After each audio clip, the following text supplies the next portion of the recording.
de connaître et de recruter il y a presque 4 ans, à diriger l'équipe nationale dans un contexte où il fallait effectivement la relever d'un niveau, on était classé 84e mondial à aujourd'hui vers la quarantaine, et au niveau africain de plus de 20, vers un niveau aujourd'hui tête de poule, 4e, 3e, 5e. Il a eu, évidemment avec son staff technique, la mission de faire tout ce travail, mais aussi de construire un groupe magnifique que j'ai partagé, c'est mon enfant avec lequel j'ai vécu des moments et des moments formidables. C'est un groupe d'anciens, de jeunes, mais aussi de talents extrêmement importants et bien sûr de l'expertise nécessaire. Ce groupe aujourd'hui qui devient un acquis pour le Maroc, pour le Royaume et pour les Marocains, a fait un parcours, à mon sens, très honorable.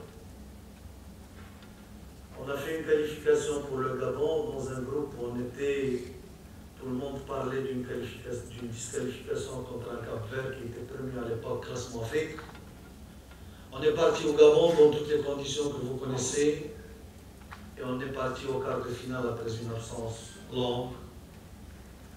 Après, c'était la grande gloire et retrouver la compétition mondiale via la Coupe du Monde en Russie 2018. Et puis, je dis avec toute modestie, toute objectivité, réussir déjà des qualifications tête de groupe pour aller en Égypte. L'objectif en Égypte était de remporter cette coupe. Je l'ai dit avant la compétition, je le dis, et je vais le redire. En faisant, avec le public, vers Canet ou je ne sais pas où, je vais dire que le Maroc doit remporter la coupe.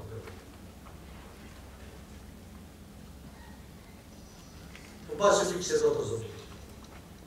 On n'a pas remporté, c'est vrai. On a fait un premier tour plus qu'honorable. Et aujourd'hui, je peux vous dire une chose. Si la tristesse était quantifiable, je peux vous dire que la mienne se trouve et se trouvera pour longtemps dans un premier palier. Et je peux vous dire, vous les membres de ma grande famille qui est le football, que cette disqualification inattendue, je ne veux pas rentrer dans les détails, vous les techniciens, vous connaissez les raisons. Aujourd'hui, c'est un élément de perturbation structurelle pour ma personne. Donc à M. Hervé Renard, mille merci en votre nom pour tout ce qu'il a fait. Aucun travail dans le monde n'est parfait. Beaucoup d'efforts, beaucoup d'énergie, beaucoup de détermination. On n'est pas des ingrats, on n'oubliera jamais ça. On sera toujours reconnaissant. Les générations futures, on serait reconnaissant d'une participation magnifique en Russie. Après une longue absence et un retour qui était longuement attendu.